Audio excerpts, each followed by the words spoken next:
সম্মানিত দর্শক, আসসালামু আলাইকুম রহমতুল্লাহি বারাকাতু।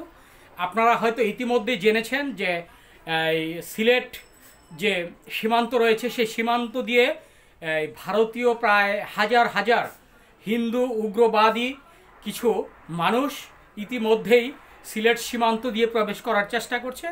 এতে আমাদের সেনাবাহিনী যখন বাধা দিচ্ছে, তারা মিছিল করে আসছে, চলো চলো বাংলাদেশে চলো। এই উগ্রবাদী হিন্দুরা যদি বাংলাদেশে প্রবেশ করে তাহলে বাংলাদেশের অবস্থা অত্যন্ত নাজুক পরিস্থিতি হয়ে দাঁড়াবে। তার কারণ আপনারা জানেন, এই গত 4 দিন ধরে ভারতের যে মিডিয়াগুলো বাংলাদেশকে নিয়ে যে অপপ্রচার করছে, এই ভারতীয় মিডিয়াগুলো যেভাবে বাংলাদেশকে নিয়ে যেভাবে দুর্নাম রটাচ্ছে, এই সব কিছু মিলে এখন এই মুহূর্তে বাংলাদেশের ভারতীয় উগ্রবাদীরা যদি বাংলাদেশে এসে পৌঁছে যায় কিংবা তারা আমাদের সীমান্ত দিয়ে যদি ভেতরে প্রবেশ করে, তাহলে এই উগ্রবাদীরা বিভিন্ন মাধ্যমে তারা এই দেশে একটি ভাইরাস ছড়াবে, যেই ভাইরাসটি দিয়ে আমাদের বাংলাদেশ যে কোনো মুহূর্তে এই দেশকে অচল অবস্থা করে ফেলবে। আপনারা জানেন যে এই উগ্রবাদী হিন্দুরা বাংলাদেশকে কখনোই ভালো চায় না। তারা সবসময় বাংলাদেশের মধ্যে একটা অরাজকতা, একটা বিশৃঙ্খলা সৃষ্টি করতে চায়।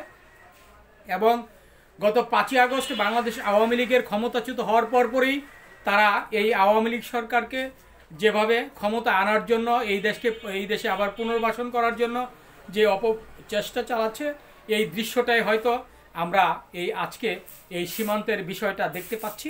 তার কারণ হচ্ছে, যদি এই সীমান্ত দিয়ে এই হিন্দু উগ্রবাদীরা প্রবেশ করে আর আমাদের সেনাবাহিনীরা যদি এটা রুখে না দাঁড়াতে পারে, তাহলে আমার মনে হচ্ছে আমাদের দেশের জন্য একটি বিশৃঙ্খল পরিস্থিতি হয়ে দাঁড়াবে।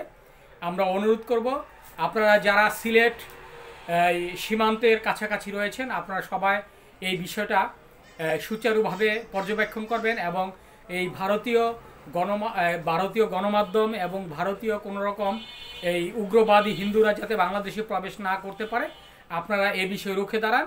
দেখবেন যে এই হিন্দু উগ্রবাদীরা আর বাংলাদেশে প্রবেশ করতে পারবে না।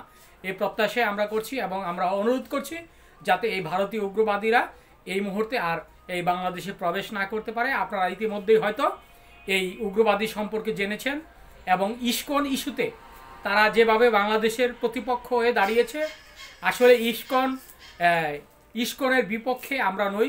একটা সন্ত্রাসবাদী উগ্রবাদী একজন হিন্দু সম্প্রদায়, যারা তাদের বিরুদ্ধে আমাদের যারা বাংলাদেশে হিন্দু রয়েছেন, আমরা কখনোই তাদের বিরুদ্ধে নেই। কারণ আমরা সাম্প্রদায়িকা বলতে কিছু বুঝি না।